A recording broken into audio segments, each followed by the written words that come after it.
અમદાવાદમાં ટ્રાફિક નિયમોનું પાલન ન કરનારાઓના વાહન થશે જપ્ત. હાઈકોર્ટે સરકારને કર્યું સૂચન. અમદાવાદ શહેરમાં ટ્રાફિકને લઈને સમસ્યા જોવા મળી રહી છે. આ સમસ્યા હલ કરવા હાઈકોર્ટે સરકારને સૂચન કર્યું છે. કોઈ નિયમોનું પાલન ન કરે તો તેના વાહન જપ્ત કરવાની કામગીરી કરો. જો તમે રોંગ સાઈડમાં વાહન ચલાવ્યું તો તમારું વાહન થશે જપ્ત. હાઈકોર્ટે કહ્યું કે અમદાવાદીઓમાં સેલ્ફ રેગ્યુલેશન જાળવવામાં ઉદાસીનતા છે. અંકુર ક્રોસ રોડ નારણપુરા રોડ પર તકલીફ છે. જજીસ બંગલો પકવાન 4 રસ્તા પર ગેરકાનૂની પાર્કિંગ છે. ટ્રાફિક પોલીસે હાઈકોર્ટમાં જવાબ રજૂ કર્યો છે કે જાન્યુઆરીમાં રોંગ સાઈડમાં 1129 એફઆઈઆર થઈ છે. ટ્રાફિક નિયમોના ભંગ બદલ 89,000 ચલણ અપાયા છે. જ્યારે વધુ સુનાવણી આગામી દિવસમાં હાઈકોર્ટમાં થશે. કન્સ્ટ્રક્શન કામ સિટીમાં ખૂબ જ વ્યવસ્થિત એવું વધારે પ્રમાણમાં ચાલી રહ્યું છે, તો એ પીક અવર્સમાં ખાસ ન રોકવામાં આવે તો એનાથી નાના વ્હીકલ ચલાવનારાઓની જોડે એક્સિડન્ટ થવાના ખૂબ મોટા ચાન્સીસ છે. મોટા વ્હીકલ્સ આપણે કોમર્શિયલ વ્હીકલ્સ બંધ છે, જે રાત્રે જેની એન્ટ્રી થઈ શકે છે, પણ આ કન્સ્ટ્રક્શનના વ્હીકલ જે દિવસ દરમિયાન ચાલે છે તો આનાથી ઘણા મોટા એક્સિડન્ટ થવાના સંભવ રહે છે. માતેલા સાંડની જેમ દોડતા ડમ્પર અને મોટા વાહનો પર ક્યારે બ્રેક લાગશે? રાજકોટમાં ડમ્પર અડફેટે વિદ્યાર્થીના મોત બાદ રસ્તા પર મોટા વાહનો દોડતા જોવા મળ્યા. ગુજરાતમાં છેલ્લા કેટલા સમયથી ભારે વાહનો દ્વારા અકસ્માતની ઘટના બની રહી છે, જેમાં અનેક લોકોએ જીવ ગુમાવ્યા છે. રોડ પર માતેલા સાંડની જેમ દોડતા ડમ્પર તો બેફામ બન્યા છે. રાજ્યના લોકો માટે હવે ડમ્પરો કાળ બની રહ્યા છે. જો તમે બાઇક લઈને નીકળો તો તમારા જીવની જવાબદારી તમારા ખુદની રહેશે, ન કે બેફામ રીતે દોડતા ડમ્પરની. કારણ કે ડમ્પર ચાલકો પર તંત્રના 4 હાથ છે. રાજકોટમાં નિર્દોષ વિદ્યાર્થીના મોત બાદ પણ ભારે વાહનોની શહેરી વિસ્તારમાં અવરજવર કરી રહ્યા છે. પ્રતિબંધ હોવા છતાં પણ ભારે વાહનોની અવરજવર છતાં પણ પોલીસ મૃગ પ્રેક્ષક બનીને બેઠી છે. પોલીસ અને તંત્રની નિષ્ફળતાને લઈને સવાલો ઊભા થઈ રહ્યા છે. ક્યાં સુધી મોટા વાહનો આમ નિર્દોષ લોકોના ભોગ લેતા રહેશે? અમૂલ ડેરીની વર્તમાન બોડી પર ભ્રષ્ટાચારના આરોપ સાથે વિરોધનો માહોલ જોવા મળી રહ્યો છે. મોટી સંખ્યામાં પશુપાલકો, ખેડૂતો અને આગેવાનો અમૂલ બચાવો યાત્રામાં જોડાયા હતા. સાબર ડેરી, બરોડા ડેરી અને હવે અમૂલ ડેરીનો આંતરિક વિવાદ સામે આવ્યો છે. પૂર્વ ધારાસભ્ય કેસરીસિંહ સોલંકીની અધ્યક્ષતામાં અમૂલ બચાવો યાત્રા યોજાઈ. આ યાત્રા ખેડાના ફાગવેલમાં પહોંચી છે. આ કાર્યક્રમમાં ખેડા, આણંદ અને મહીસાગર જિલ્લાના દૂધ મંડળી ચેરમેનો, સભ્યો તથા સેક્રેટરીઓ, ખેડૂતો અને પશુપાલકો મોટી સંખ્યામાં જોડાયા. અમૂલ ડેરી પર વીરપુર ખાતે ખરીદેલી જમીન અને કર્મચારીઓની ભરતીમાં ભ્રષ્ટાચારના ગંભીર આરોપો સાથે વિરોધ કરવામાં આવી રહ્યો છે. આગેવાનોએ ફાગવેલ વીર ભાથીજી મહારાજના દર્શન કરી વીરપુરમાં અમૂલે ખરીદેલી જમીનની મુલાકાત લીધી હતી. 558 દૂધ મંડળીના તમામ ચેરમેનોનો એક જ અવાજ હતો કે અમૂલની અંદર પશુપાલન કરતા હોય, એમનો દીકરો હોય કે દીકરી ભણેલા ગણેલા લાયકાત પ્રમાણે એમને નોકરી મળે, એમની અમારી માંગણી હતી. સુરતમાં પાટીદાર દીકરીની ન્યાયની માંગ સાથે પાટીદાર સમાજ મેદાને ખોડલધામ તરફથી મુખ્યમંત્રીને લખાયો પત્ર. સુરતના કતારગામમાં 19 વર્ષીય પાટીદાર શિક્ષિકા આપઘાતને લઈ ઠેર ઠેર વિરોધના સૂર ઉઠી રહ્યા છે. ખાસ કરી પાટીદાર દીકરીને ન્યાય આપવા પાટીદાર સમાજના આગેવાનો ન્યાય માટે મેદાને ઉતર્યા છે. ખોડલધામ તરફથી મુખ્યમંત્રીને પત્ર લખવામાં આવ્યો છે અને પોલીસ જવાબદારો સામે કાર્યવાહી કરે તેવી માંગ કરી છે. આ સાથે જ પાટીદાર સમાજના અગ્રણી મથુર સવાણીએ પણ સીએમને પત્ર લખ્યો છે, જેમાં લખવામાં આવ્યું છે કે સરકાર મહિલા સલામતી માટે ગંભીરતાથી કામ કરે અને તે સાથે ઘટનામાં સંડોવાયેલા તમામ લોકોને કડક સજા થાય તેવી માંગ કરી છે.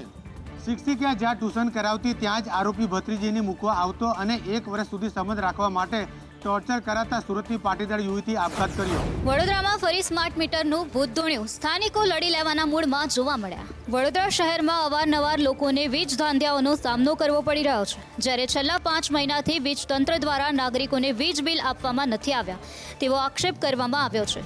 જે મામલે નાગરિકોએ પોતાનો રોષ ઠાલવ્યો. વક્રતુંડ સોસાયટીના રહીશો ઇન્દ્રપુરી સબ ડિવિઝન ઓફિસ ખાતે પહોંચીને પોતાનો વિરોધ નોંધાવ્યો. સ્માર્ટ મીટર લાગતા 5 મહિના બાદ વીજ બિલ 20,000ની આસપાસ ફટકાર્યું છે. વીજ કચેરીમાં જવાબદાર અધિકારી હાજર ન હોવાથી રહીશોએ રોષ વ્યક્ત કર્યો. 5 મહિનાથી સર કોઈ લાઇટ બિલ અમને મળ્યું જ નથી. અને બીજી વસ્તુ કે અમારું જે કોમન લાઇટ બિલ છે સોસાયટીનું એ પણ 4-5 મહિને એકવાર આવ્યું. તો કહેવાનો મતલબ એ છે કે અમારું જે બજેટ છે એ બધું કોરવાઈ રહ્યું છે, કેમ કે એક સાથે 40-50 હજારનું બિલ આપી દેશે તો નોર્મલ માણસ શું કરશે સર આની અગેન્સ્ટ? સ્માર્ટ મીટરનો શરૂઆતથી જ વિરોધ થઈ રહ્યો છે, ત્યારે બિલ ભરવા માટે હપ્તા કરી આપવા માટે સ્થાનિકો માંગ કરી રહ્યા છે. જૂનાગઢના માંગરોળમાં આવાસ યોજનામાં લખવાનું કૌભાંડ.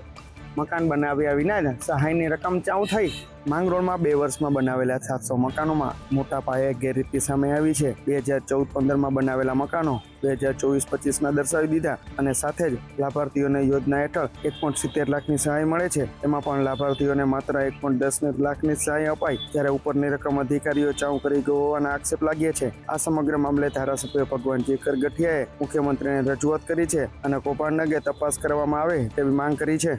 ગામડામાંથી આવી ફરિયાદો મને મળેલી છે કે ભાઈ આમાં ગોલમાલ થઈ છે, એટલે મેં માનનીય મુખ્યમંત્રી છે ને રજૂઆત કરી છે. તો એમ સમજી ગયો ને કે 2014માં એનો પાયો નાખ્યો હતો, બરાબર.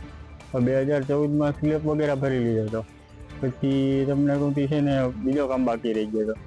એ 17-18માં બધું સંપૂર્ણ થઈ ગયું. ટોટલ 1,80,000 આવે છે, એમાંથી હજી 40,000 જેવો હપ્તો બાકી છે, હજી મળ્યા નથી. અમદાવાદ સિવિલ હોસ્પિટલમાં ઉંદર શ્વાન બાદ બિલાડીનો આતંક સામે આવ્યો છે. બિલાડીના ઉધામાના અનેક દ્રશ્યો કેમેરામાં કેદ થયા છે. ગુજરાતની કેટલીક હોસ્પિટલમાં શ્વાન અને આખલાનો આતંક જોવા મળે છે, ત્યારે અમદાવાદની સિવિલ હોસ્પિટલમાં ઉંદર શ્વાન બાદ બિલાડીનો આતંક જોવા મળ્યો છે. અમદાવાદની સિવિલ હોસ્પિટલના વોર્ડમાં લોબીમાં રેડિયોલોજી વિભાગમાં બિલાડીઓએ ધામા નાખ્યા છે. વોર્ડમાં મેડિકલ વેસ્ટને લઈને આવતી બિલાડીઓથી લઈને દર્દીઓ પરેશાન છે. બિલાડીના ઉધામાના અનેક દ્રશ્યો કેમેરામાં કેદ થયા છે.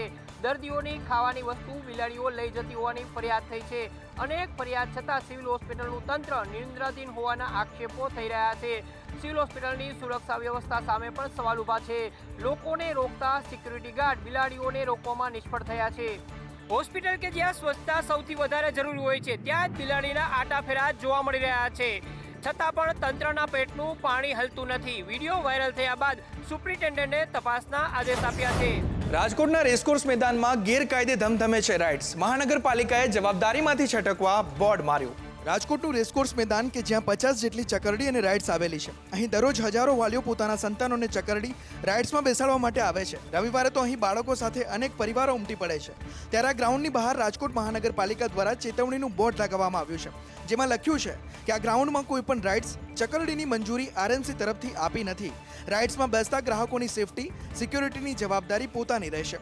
જવાબદારીમાંથી છટકબારી કરી રહેલા મહાનગરપાલિકાએ વિવાદ સર્જાતા કહ્યું કે બોર્ડમાંથી જવાબદારીવાળો શબ્દ કાઢવામાં આવશે. અમે બોર્ડ બદલીને ચેતવણીવાળું બોર્ડ લગાવીશું.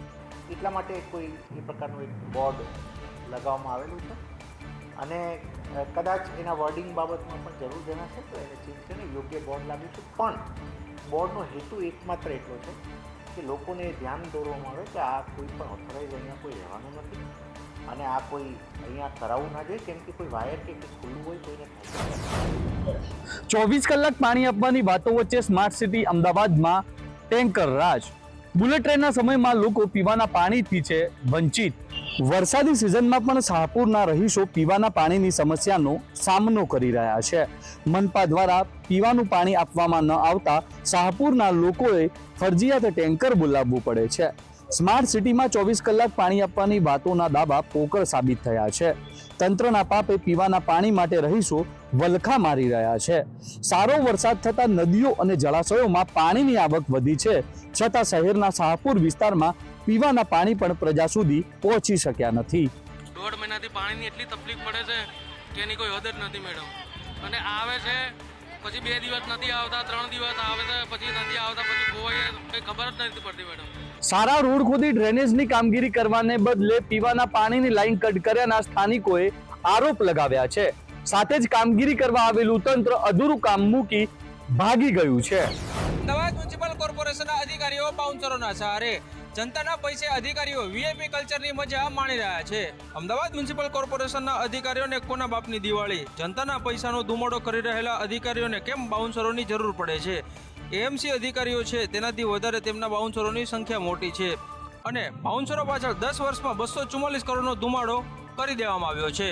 जनता के पैसों से खुद की सिक्योरिटी के लिए बड़े तगड़े तगड़े बाउंसरों को उनके कैबिनों के बाहर रखा जाता है.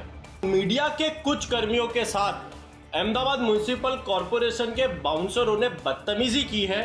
कांग्रेस पार्टी ये मानती है कि ये बड़ी शर्मजनक घटना है. हफ्ता वसूली जैसे की जाती हो उस प्रकार से खुद के कैबिन के बाहर बाउंसरों को रखा जाता है, जैसे कोई बहुत बड़ा काला धन खुद के कैबिन में पड़ा हो. કશું કામ ન કરતા અધિકારીઓને જનતાના ડરથી બાઉન્સરો રાખવાની ફરજ પડી છે. એસી ચેમ્બરમાં બેસેલા અનેક અધિકારીઓની કામગીરી પર સવાલ ઉઠી રહ્યા છે.